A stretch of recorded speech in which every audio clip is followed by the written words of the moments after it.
de alimentos não, de certa forma, alimentos não processados, leite não pasteurizado, brócolis, cenoura, melão, onde esses alimentos sejam crus, totalmente crus, sem algum tipo de cozimento, comida japonesa. Só que normalmente ela, em pacientes onde a imunidade está boa, ela pode causar um quadro somente o quê? Ou assintomático, ou pode ter sintomas normalmente leves, são gástricos, pode ser diarreia, pode ser febre e autolimitado normalmente. Já em pacientes quando a imunidade é baixa, aí ela pode causar principalmente afetação, principalmente um quadro de meningite, certo? Principalmente meningite. Ela pode causar meningite em gravidinhas, por exemplo, em pessoas que estão com a imunidade baixa, que são transplantados, exemplo.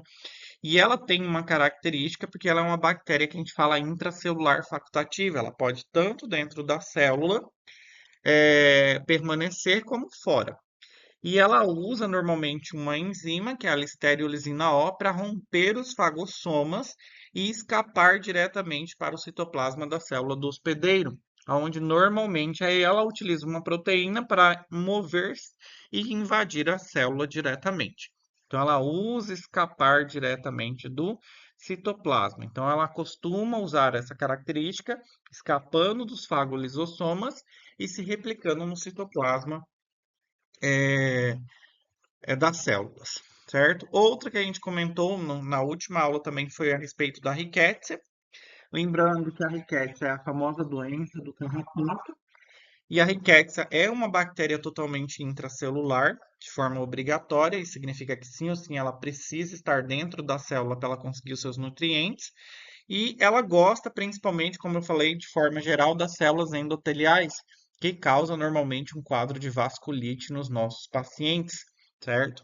E esse quadro de vasculite leva à inflamação o quê? Dos vasos diretamente, que pode causar quadros de trombose, que normalmente o paciente começa com sintomas de rash na pele, certo? E depois começa um quadro de lesão de órgãos.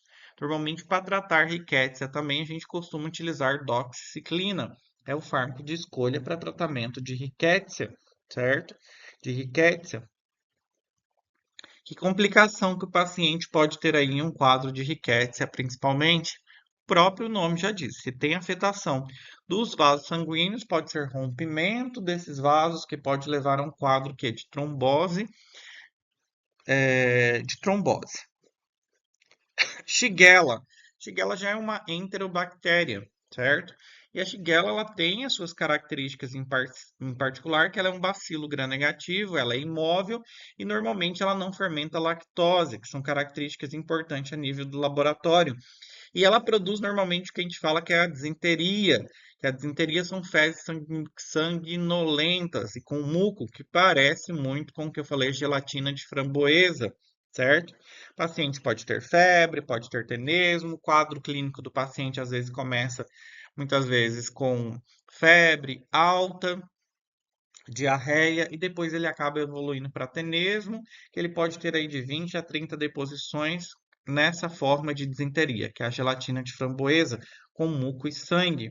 Normalmente, a principal causadora aí é a Shigella, ou Shigella, como alguns conhecem, Flexneri, e também quando a gente relaciona muito quadros de Shigella em locais fechados, creche, presídios, normalmente locais onde é refugiado, onde pessoas estão sempre isoladas, podem acontecer quadros com Shigella.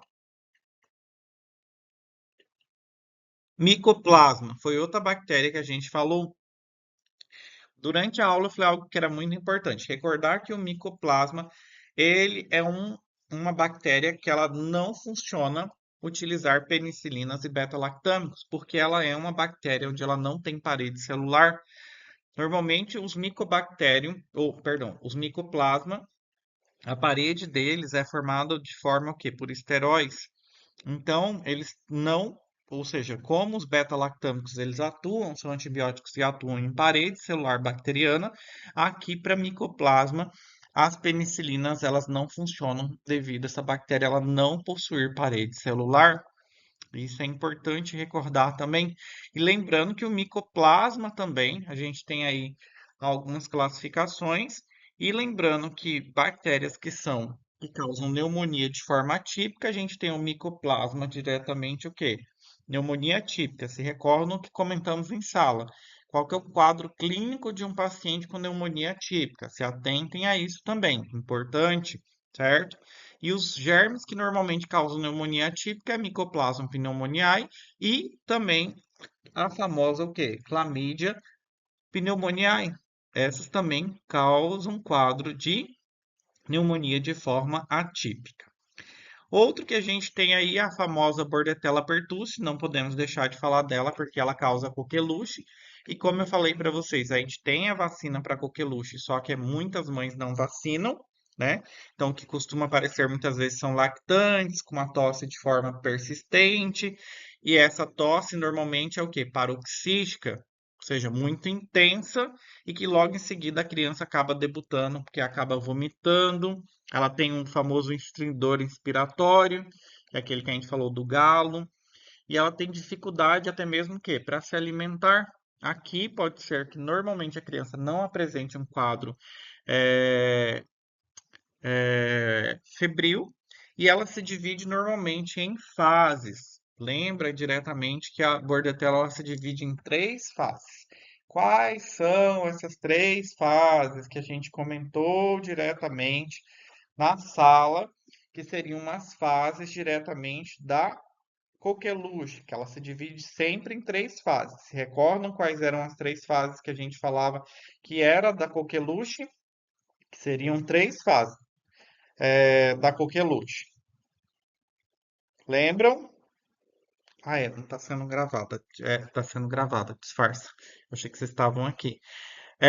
Fase catarral, que é a fase inicial, que ela aparece aí depois de um período, como a gente comentou, dentro da sala de aula, que varia muito aí de um quadro de 7, 14 dias, que aqui é muito similar a um quadro gripal, que ela tem rinorreia, lacrimeja muito, pode ter febre ou não, e a febre normalmente é baixa, e o pior é na fase paroxística, que a criança ela tem o quê? Muita tosse, principalmente inspiratória, que isso aí leva a criança a debutar. E aqui normalmente ela pode chegar a quadros graves, que normalmente ela pode ter até cianose, pode ter hipóxia, muitas vezes, que são quadros graves, e depois a fase de convalescência, que ela surge depois, que aqui ou a criança melhora ou ela pode complicar diretamente, certo? Então a coqueluche ela é importante.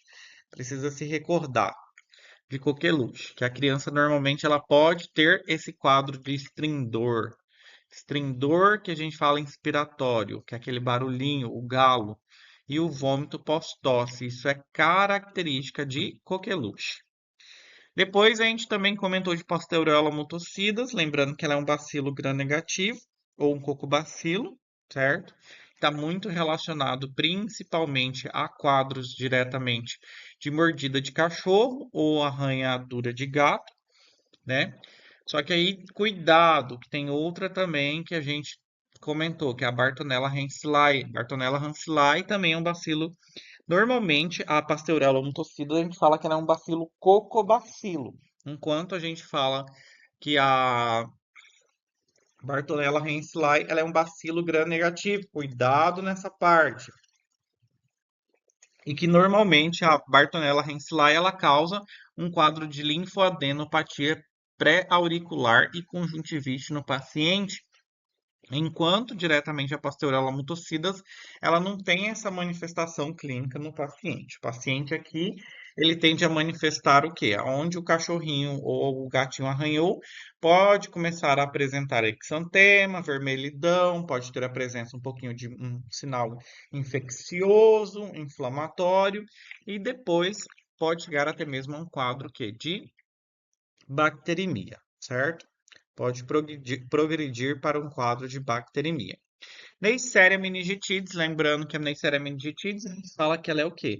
Uma bactéria gram-negativa, diplococcus, que possui cápsula. Essa é uma principal diferença, que a Neisseria gonorreia possui fímbrias. Essa é uma diferença, certo? E um dos principais fatores de virulência é o lipooligosacarídeo, certo? Lipooligosacarídeo, que é a endotoxina que ela produz, não o lipopolissacarídeo, como a gente vê nas outras gram-negativas, mas sim o lipooligosacarídeo, que normalmente ele que é o responsável em desencadear uma resposta inflamatória muito sistêmica, muito massiva e causar os quadros, que é a principal complicação, que a gente já fala da Neisseria meningitidis, a meningococcemia, que leva o paciente a um quadro diretamente de. A Regina tá roncando no fundo, meu Deus do céu. Sofia. Olha. Leva o paciente a um quadro da síndrome a enfermidade ou síndrome de Waterhouse, como eu falei na sala, que é uma insuficiência da glândula suprarrenal, aquele desenho que eu fiz no quadro, certo? Lembrando que a profilaxia que a gente faz com Neisseria meningitidis é com ciprofloxacino e rifampicina, certo? Isso é importante se recordar também, certo? Streptococcus pneumoniae, lembrando que aí é um gram positivo, um diplococo, é Streptococcus, mas ele é diplococo, certo? Gram positivo e tem uma forma lanceolada, em forma de lanceta, e causa principalmente quadros o quê? De pneumonia, mas está muito relacionado também em causar em pacientes idosos e crianças também quadro de meningite. Staphylococcus aureus, não podemos esquecer do Staphylococcus aureus. Lembrar de dar uma boa olhadinha em Staphylococcus aureus, certo? Que o Staphylococcus aureus, quais são os fatores de virulência, principalmente do Staphylococcus aureus, certo? Lembrar que ele tem os seus fatores de virulência, um dos principais é a cápsula, proteína A, por exemplo, é o principal fator de virulência do Staphylococcus aureus. Porque a proteína A, ela normalmente se liga à porção FC dos nossos anticorpos e inibe o processo de fagocitose. E a proteína N, ela já é encontrada onde? No Streptococcus pyogenes. Essa é uma diferença, certo? Pseudomonas aeruginosa. Antes de pular para Pseudomonas, outro fator de virulência também que os Staphylococcus aureus têm é que eles possuem a capacidade de produzir uma proteína que se chama proteína fixadora de colágeno, que normalmente é responsável em causar quadros de osteomielite e artrite séptica, principalmente, certo? Certo? Pseudomonas aeruginosa também está envolvida, é uma bactéria. Tem que se lembrar que a Pseudomonas aeruginosa, ela tem uma das características na clínica que a gente observa é o odor doce que ela solta e normalmente as secreções são muito esverdeadas. E um dos fatores de virulência dela também é que ela tem capacidade de formar biofilme e também o que? Os seus componentes que dão a coloração, a pioverdina também são fatores de virulência e lembrar que o Pseudomonas gosta muito de paciente com imunidade baixa, paciente diabético e principalmente paciente com fibrose quística, que aí nos pacientes com fibrose quística, como normalmente fibrosou o pulmão, ela tem hábito de formar diretamente o que? Biofilme. Esses pacientes sofrem muito. Streptococcus agalactiae, lembrando que ele é um gram positivo também, coccus, certo? É um coco.